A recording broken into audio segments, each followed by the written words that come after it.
arrintan dad fiican baan u tagnay dad nabad jecel baan u tagnay dad heshiisyadan wadnaa ay ka daacad tahay baan u tagnay dad cadowga aan u aragnaa iyagoo cadow yahay common enemy aan wada leenahay ayaan u tagnay oon isku arkinahay dawayna taa gacanta isku wada saarnaa oo xoojinaa shacbi iyo dawlad iyo siyaasiyiinba ayna xoojinaa si waddankeena midnimadiisa aan gacan uga geysan lahayn waxaan leeyahay soo hala duceeyo hala issaamaxo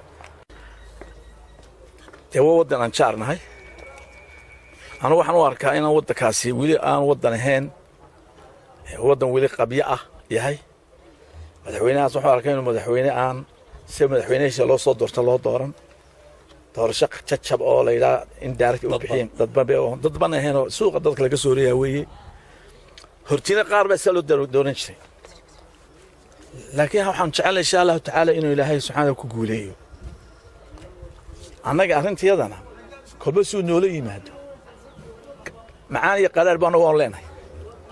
hadduu qaraar noola yimaado si kii ka horreeyey ee xasan sheekh sheeganayay taana qaraarkii waan tusi doonaa aadna waxaan diiradan ku haynaa tallaabeen ku qaadayo iyo kelmaduhu odhan doono waanu ilaalinaynaa hadduu nin sidii adeerkii maskaxdii adeerkii ku socday noqdana xasuuqa noo geysana maanta cid naga xoog badan ma jirto halku joogan isagoo ku martay adoo hargeysa martay kuma tide xamar muqdisho oo halkan maxamed siyaad bal ka wada ridnay anaa kaga wadanisan taa ku yahay martina ma joogiyo anaguna iska celin doon hadduu wixii towtoodii ku hadlo aloolaaloora iyo midnimo soomaaliyeed iyo wixii wuxuu la yimaado leesan baanu bari doonaa insha allahu tacaala tan markaan u imaadana innaga baarlamaanka soo lama marin oo aadkaba waxa weeye ummadda waxa ka wakiila waxa la yidhaha the parliament is the sound of the people waxa ka wakiila baarlamaanka xusbi hadduu yahay embiyada naga wakiila mooshinka ka hadlaya ishiisoo ka hadlaya maaha ina habar kastaba ka tashato dee hadday fuliyeen oo baasgareeyeen dee maxay noo yaalaan waa sharci waa sharci waa sharci qaabka dee waa la footeeyey wax kale sameeyey xildhibaanka waxa weeye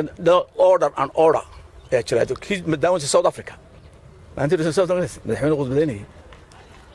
idigu waxa doonaysaan meel lagu doodiyo ama farta la istaag waxa weeye ninka baarlamaanku inuu kursigiisa fadhiyaa uu ka doodaa uu food kana ridaa awood baa la siiyey ma inuu dagaalamo ma meesha food ka rida ma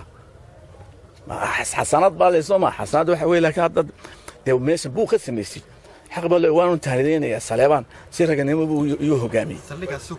strong saldhigaas Soomaaliland ma fici karaya mise waa dhawaad Soomaaliland soo dawladna waa wakiil maaha dawlad ma waxaan danteena ay qabanaysaa kula waxay kula tahay inuu dawladda inaga madaxdii